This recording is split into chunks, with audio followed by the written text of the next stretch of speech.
So I'll come back to this again, but right now I'm just gonna preserve everything after wire wheeling most of the stuff. I mean, this still needs a lot of work, obviously, but what I'm gonna do is just cover everything with grease and fluid film for preservation until next time. I'll come back to it. Yep, that's really important. I'll definitely probably have to do some welding here, but this job should have been done in early 2000s to prevent all this crap.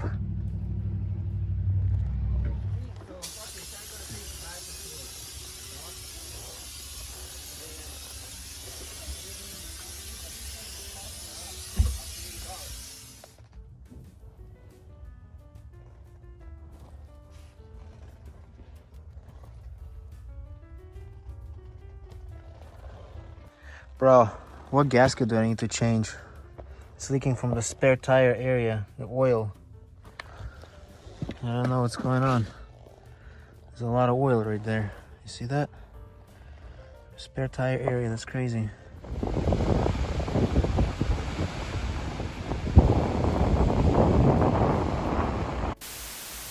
Okay, so I'm just taking the front fender liners off. I've already done that before, but I just didn't have fluid film at the time. Now I'm just gonna basically coat this entire area in fluid film for preservation. Everything inside there.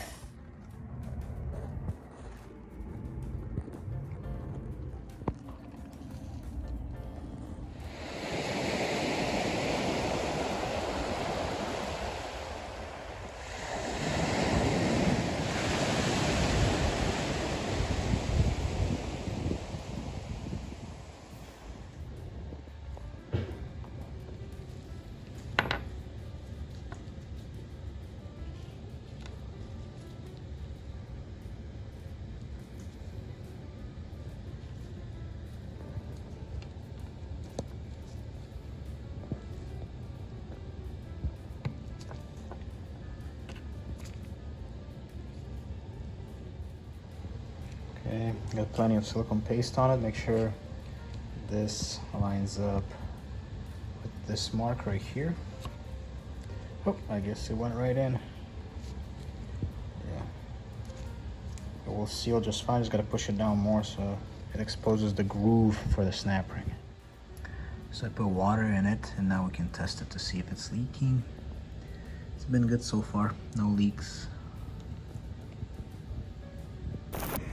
Okay guys, I have this heater valve all cleaned up, ready to go. 4 brand new O-rings in there, nothing is leaking. Already bench checked it.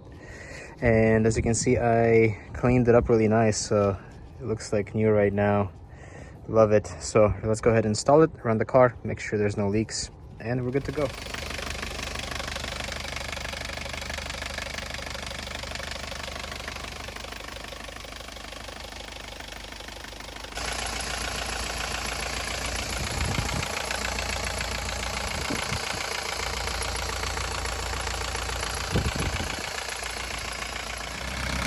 So far so good, no leaks from that valve anymore.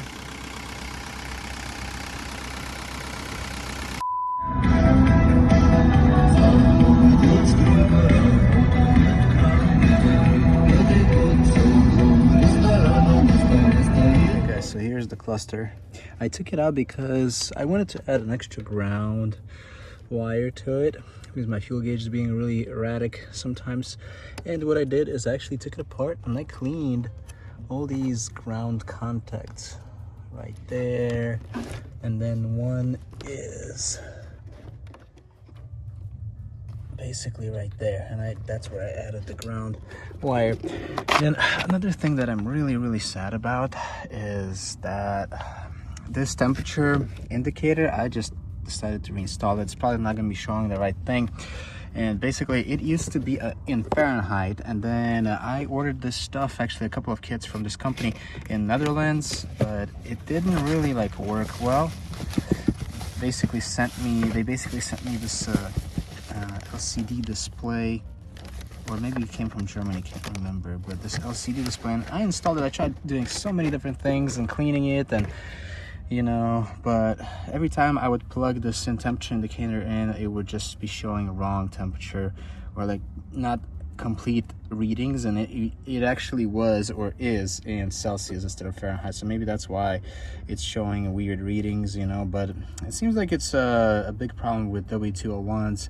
I don't see a lot of problems with W124 temperature, outside temperature indicators, but mainly 201s. So it is what it is. I'm just gonna go ahead and reinstall. The battery is off right now, and I just want to move on with this and get this thing back on the road. Okay, guys, so the cluster is back, and now I'm ready to install this brand new vent assembly for the left side. Super exciting, really nice. I'm gonna install it now. So here's a brand new vent assembly for the left side. This vent itself is also brand new. Oh my gosh, that feels amazing. Everything is good, nothing is broken there. And then, as you can see, this was made in 2017.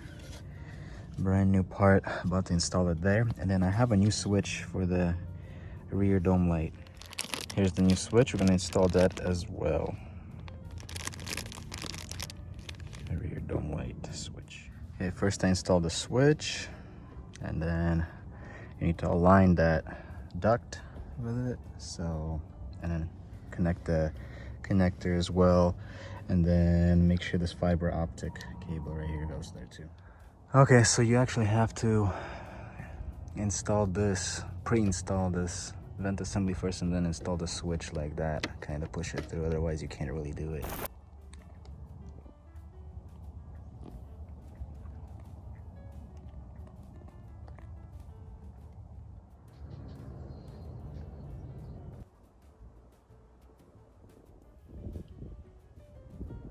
All right, so I cleaned up these buckles, and what I'm planning to do is this. Don't pay attention to this. This is actually Sharpie. I tried some experimenting, you know, what it's gonna look like.